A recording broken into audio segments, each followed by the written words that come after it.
Hello, everybody. We're going to do our first coffee with the A team. You all would have been laughing if you would have just seen us getting ready and moving. Our lighting. Our Oh lighting. no. Yeah. We're rolling with it. Yeah, just go with it. Yeah. So we had business planning last Friday with our team. And I think a lot of people, when you hear business planning, you think numbers and what are my goals and what do I have to do to achieve certain things. And I think over time, as we've grown as a team, we've realized that none of that matters if you do not get real with yourself first and move past all your fears. What are your thoughts on that, Mary Carol? Yeah, I think it was eye-opening because you really like, yes, numbers are important and that kind of thing, but you have to get real with yourself. And I think as a team, we definitely achieved that on Friday. Most definitely, especially when we've come out of a time that was very unrealistic. I think now is like the perfect time to get very realistic with yourself and figure out like, what are the things I need to work on? What's holding me back? What's my fears? So our coach asked us 4 questions. And I would love for everybody to go back to your place of business. If you have a team that you lead, I think this is a great exercise. Ask your spouse these questions or your best friend or whoever. Should be part of like marriage counseling 101. Because I think honestly, the questions that she asked us provide a lot of clarity, but give you a lot of direction, but release a lot of things. So question number 1 was, what are you most proud of? And she what did said that on make this you one, feel? yeah, on this one, one of the things was, what are you most proud of? Well, everybody's going to say my kids, that kind of thing. She made us leave, kids out of it, leave your marriage out of it, what are you most proud of? Really like something that you're proud of yourself, that no one else has kind of, it couldn't have be to do with surface anybody level, else. right? This was like the icebreaker. You can't be surface level. You have to really like, and I think sometimes this is one of the hardest questions because it seems, first of all, a lot of people don't like to answer questions about themselves. But secondly, I think we live in a world where you seem unhumble if you're proud of yourself, or if you don't slow down to celebrate. A lot of people can't handle celebration, or a lot of people can't. I mean, it's just hard. I think there's sometimes so many negative things around what you are proud of, but you should be proud of those things, because I sometimes don't think that people see and understand that what you're doing is inspiring other people. But sometimes in order to do more of it, you have to slow down and recognize and say, hey, I am proud of myself for doing this. Yeah, I think everybody's guilty of not slowing down. They feel bad if they are proud of themselves, but yeah, I know. Mary Carol keeps me right. Who's the one person in your life that keeps you right? Mary Carol. I remember something like huge happened a few weeks ago, and she said, I already know you're on to the next thing, but do you realize this just happened? I'm like, yeah, it did. Okay, but I'm on to the next thing. Like, no need to celebrate, but we do. Like that's the weakness of mine. I don't take time sometimes to like slow down and be like, holy crap, we did do this and we should celebrate. Right. So I'm most grateful for the people that make me, Mary Carol, realize things that happen. You can celebrate and still be humble. Yeah, I agree. I think that's a thing that needs to become a mindset. Like you can celebrate and still be humble. 100%. I think the problem lies in you take other people's expectations of you to heart. So I think sometimes, people expect things of you and then you do it. So it doesn't matter. Or some people don't think you can do it and then you do it and then they don't clap for you, right? So you're like, okay, I can't celebrate it because it's just going to bring the haters out. It's not going to bring people that truly support me out. Exactly. That's why I think a lot of people don't celebrate stuff. Yes. Question number 2 was, what do you want your life to look like in 1 year, 3 years, and 5 years? Yeah. And this one was interesting because it's hard for some people to think 5 years out. Yeah. I think sometimes it's hard for even people to think 1 year out, coming out of like COVID. Like, yeah, you're right. Thought all this would be happening. And this is where the fear starts. I think first you're afraid to talk about yourself. And then second, you're afraid of expecting things out of yourself, because we all feel fear of failure.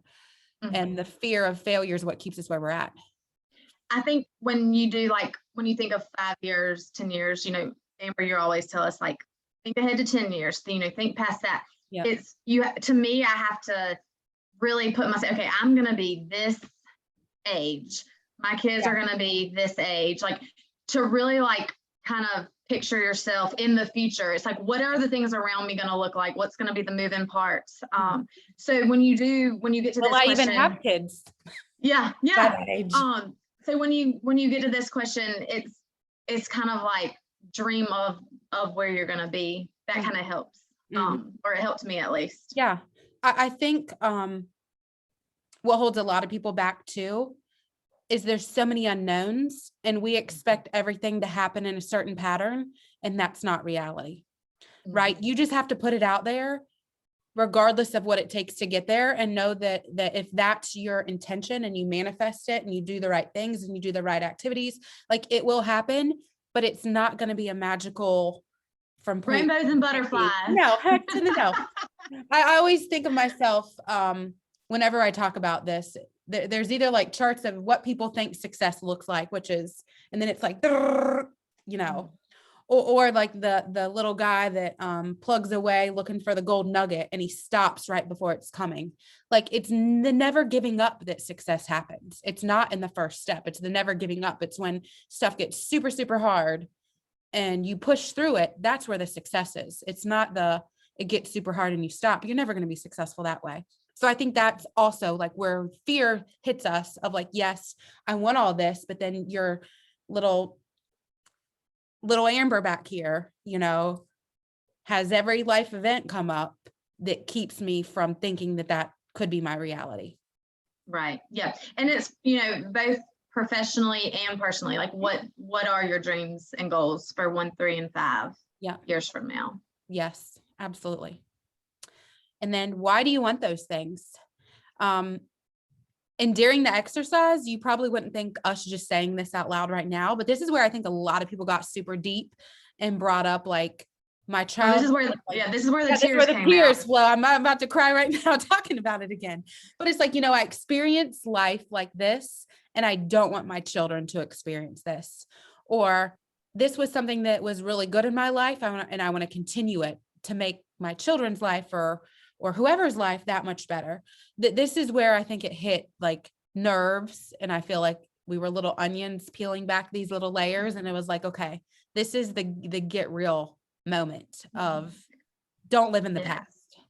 Yeah. Cause there's 8 of us. Yeah. And we all work together every day, and we know each other, like the back of our hands. So there's always another layer. I think, and that's anything when you're working with people, there's more layers than you can see when it comes to people. This is what helps me understand everybody a little bit more though.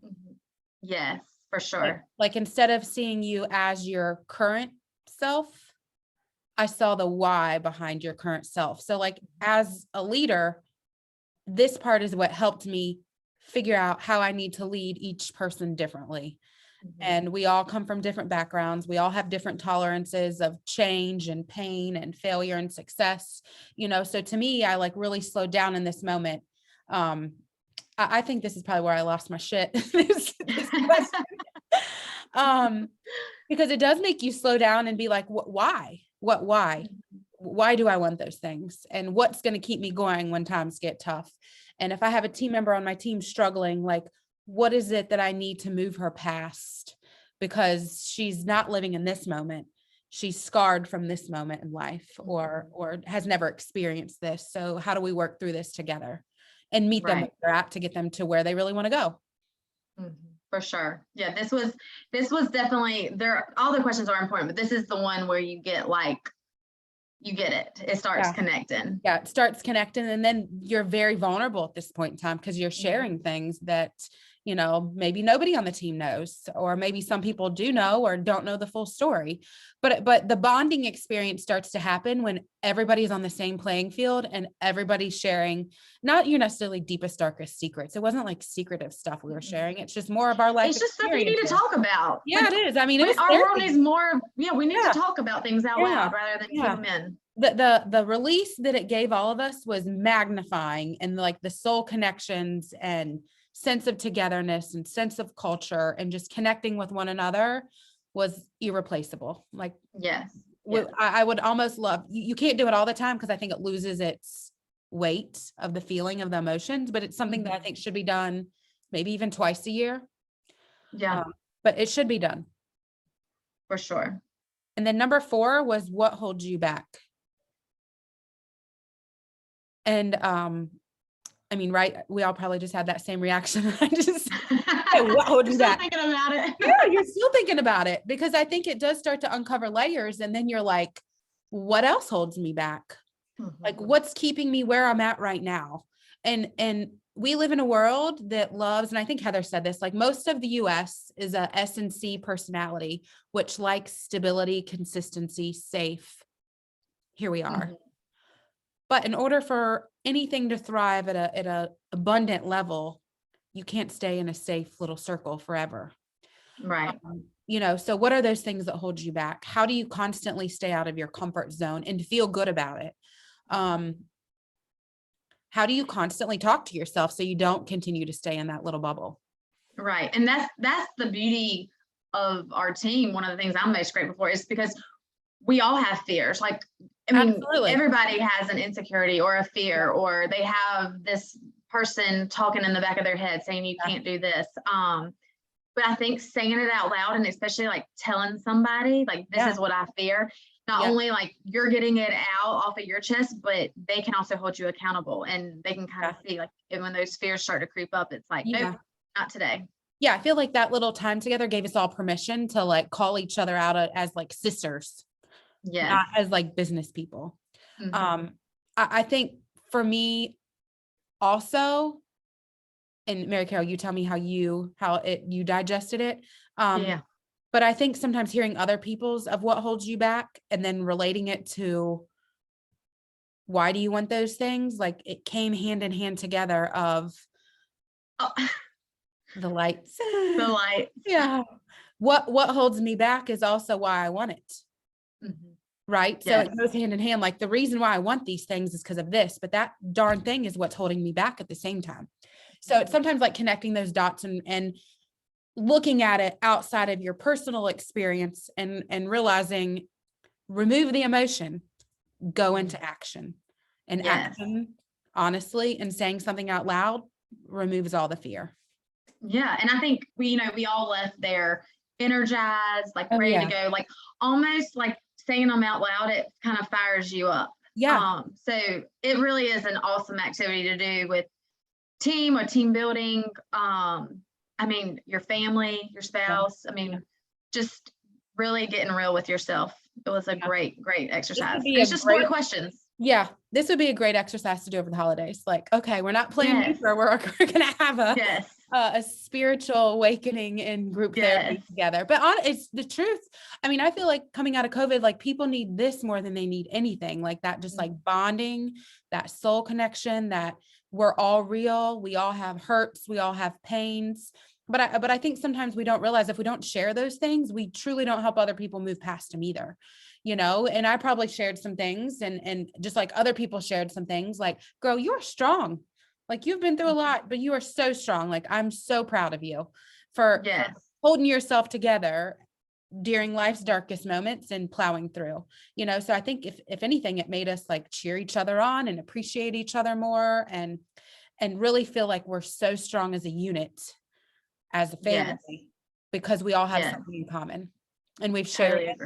And we've like loved each other and hugged through it, and it felt amazing. Yes. So real quick, we're going to recap the 4 questions so you have them. 1 is, what are you most proud of?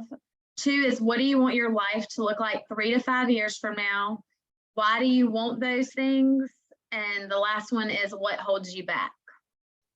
So go ask these questions. It's amazing what you can find out. Absolutely. It was definitely a life-changing day for all of us. That I'm super grateful for, and it still gets me teary-eyed. Well, I hope you guys have enjoyed your day. Go out and change the world. Yes. Happy Friday. Happy Friday.